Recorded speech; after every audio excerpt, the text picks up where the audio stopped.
Halo, assalamualaikum. Ketemu lagi ya teman-teman, bareng saya pastinya. Gimana kabarnya? Semoga kalian dimanapun berada tetap baik-baik saja dan dalam keadaan sehat walafiat. Oke ya, di komenku pada video-video sebelumnya banyak teman-teman yang bertanya tentang HP, terus kan ada juga hubungannya sama NPWP juga ya teman-teman.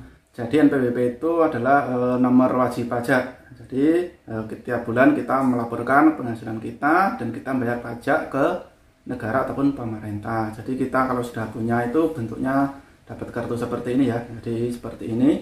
Itu biasanya yang punya itu orang-orang yang mempunyai usaha ataupun karyawan, terus juga pegawai negeri sipil. Nah itu biasanya mempunyai itu. Misalkan kita sebagai TKI itu kebanyakan nggak punya ya teman-teman, dan itu hanya juga nggak apa-apa ya.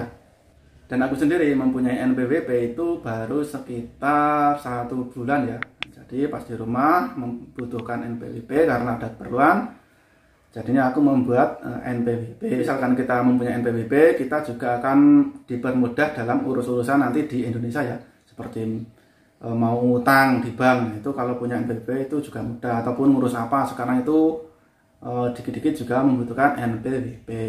Jadi mempunyai NPWP itu bisa mendapatkan diskon ya teman-teman ya, karena kita setiap bulan melaporkan penghasilan kita membayar ke negara ya. Kalau di luar negeri kita membayar pajak ke negara tempat kita bekerja. Nah, kalau di Indonesia kita membayar pajak penghasilannya itu di Indonesia ya. Dengan NPWP kita juga akan mendapatkan diskon biasanya ya, kalau misalkan urusan pajak-pajak itu ya. Misalkan kita pas pulang bawa HP itu ya, HP-nya kan harus daftar IMEI, itu kalau nggak punya NPWP itu kena sekitar 15-an sampai 20% ya teman-teman ya. Nah, seperti itu.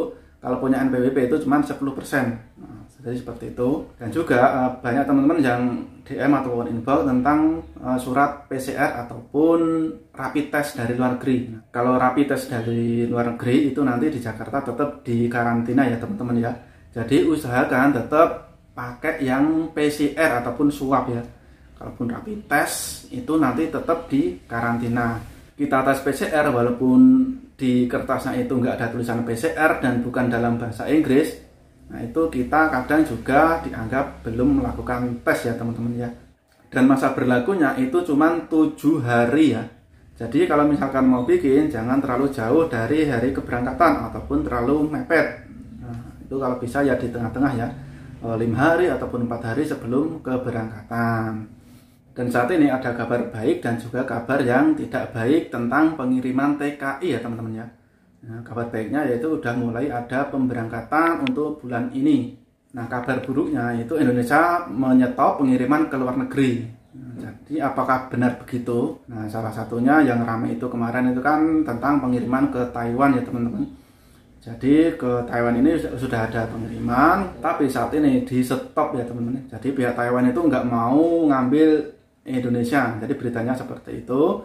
Kalau sebelumnya itu pihak Taiwan menyetop 4 PJTKI ya teman-teman. Dan sekarang tanggal 27 November kemarin itu tambah lagi 2 ya. Nah, jadi yang disetop itu 6. Nah, jadi ada 6 PJTKI yang disetop pengirimannya ke negara Taiwan. Kenapa? Karena TKI yang dikirim dari PJTKI tersebut sampai di Taiwan itu dites ternyata positif COVID ya teman-teman ya. Jadi pihak Taiwan itu tidak mau menerima lagi dari PT-PT tersebut. Sampai ke 6 PT tersebut dinyatakan lolos dalam standar pengiriman ke luar negeri lagi ya teman-teman ya. Nah yang jadi pertanyaan itu bagaimana nasib-nasib yang udah proses dan mendapatkan visa dari PT-PT tersebut ya teman-teman. Nah kalau sebelumnya itu yang mendapatkan visa itu tidak masalah diberangkatkan.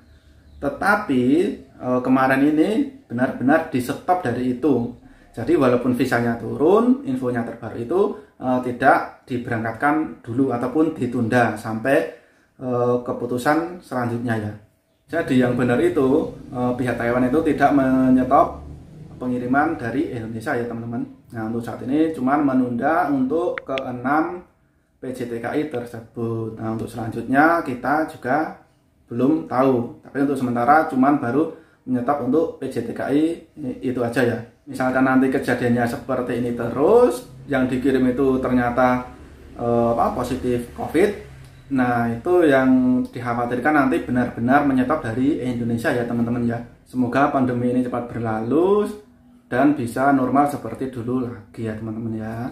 Oke teman-teman, ini dulu informasinya. Misalkan ada pertanyaan ataupun yang kurang jelas bisa komen ataupun DM ataupun inbox. Oke, sampai di sini dulu. Sampai ketemu lagi di video berikutnya. Wassalamualaikum.